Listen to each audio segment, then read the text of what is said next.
Welcome to my Explora recipes. मी आज तुम्हाला छान चविष्ट सुंदर असे एक शीतपेय करून दाखवणार आहे आणि तेच आरोग्यवर्धक तसेच पित्तनाशक सुद्धा आहे। पण आपण सगळ्यात आधी त्याला लागणारे जे काय इंग्रेडियंट्स आहेत ते बघणार आहोत। ही आहे कोथिंबीर, साधारण 1 इंच आल्याचा तुकडा, 5 ते 6 लसणाच्या पाकळ्या आणि 1 टेबलस्पून मीठ। मी हे जे कोकमचे सरबत मिळतं ते यूज करते, पण जर तुम्हाला शुगर असेल किंवा कोकम सरबत नको असेल तर तुम्ही हे अशा कोकमच्या ज्या पाकळ्या असतात त्या 5-6 पाकळ्या पाण्यात भिजत घालून ठेवायच्या आणि त्या मिक्सरमधनं काढून त्याचा रस करून तो सोलकढीमध्ये कालवायचा असतो।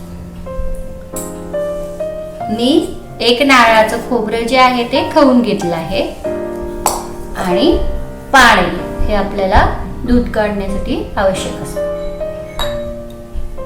तर मी आधीच नारळाचं दूध काढून ठेवलं आहे।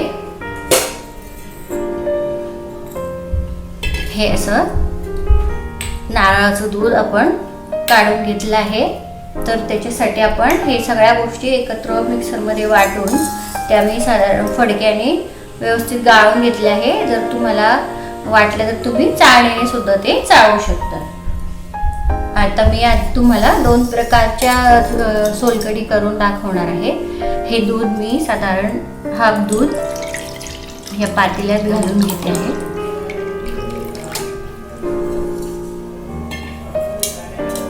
आणि आता यात आपण हे जे मीठ घेतलं आहे यातलं हाफ टेबलस्पून मीठ घालणार आहोत।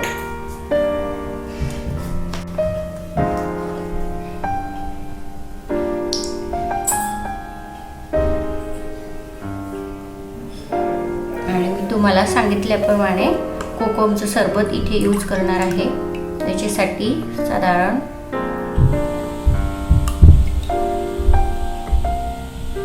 3 टेबलस्पून एवढं कोकमचं सरबत मी यात घालणार आहे।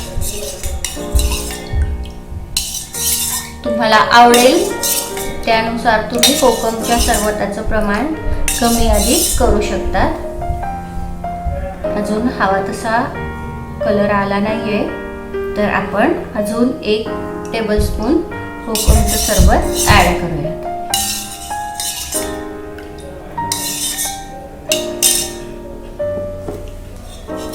तुम्ही बघू शकताय की आपल्या सोलकढीला छान असा गुलाबी कलर येतो आहे। तर त्याला असं व्यवस्थित आपण ढवळून घेऊया।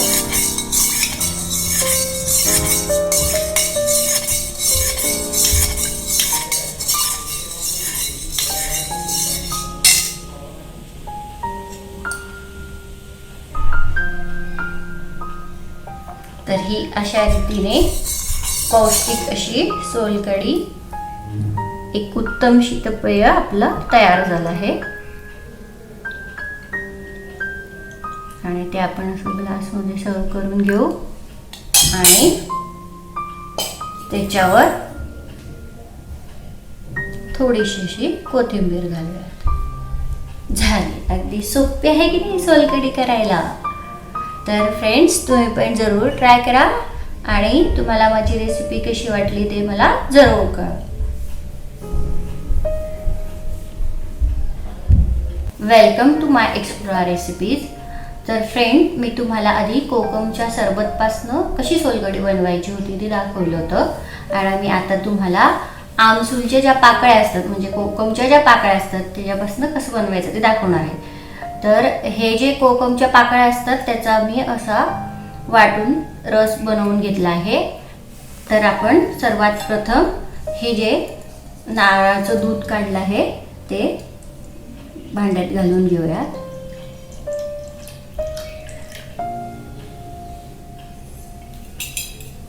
आणि हाफ टेबलस्पून एवढं मीठ त्यात घालणार आहोत।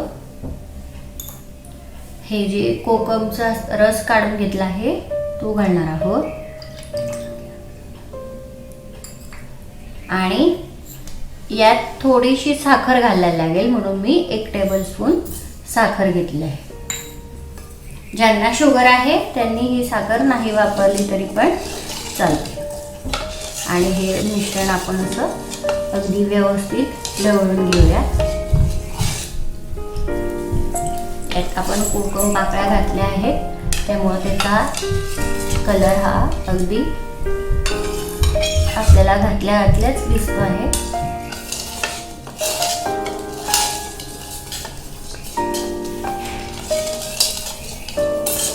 तुम्हाला वाटलं तर तुम्ही यात थोडी जिरेची पूड पण वापरू शकता, आवडत असल्यास वापरा. अशा रीतीने ही आपली सोलकढी तयार झाली आहे.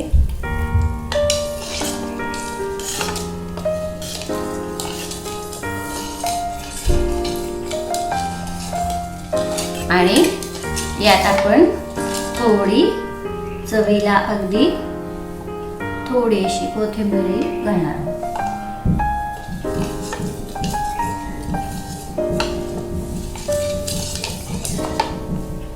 तुम्ही बघू शकताय त्याला सुरेख असा कलर आला आहे.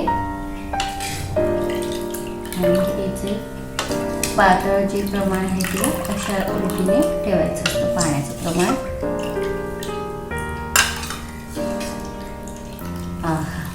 त्याचा वासही अप्रतिम येतो आहे. तर फ्रेंड्स, माझ्या दोघंही रेसिपीज तुम्हाला कशा वाटल्या ते जरूर कळवायला विसरू नका. आणि अशाच नवनवीन रेसिपीज बघण्यासाठी माझ्या चॅनलला सबस्क्राईब करा आणि लाईक करा. धन्यवाद.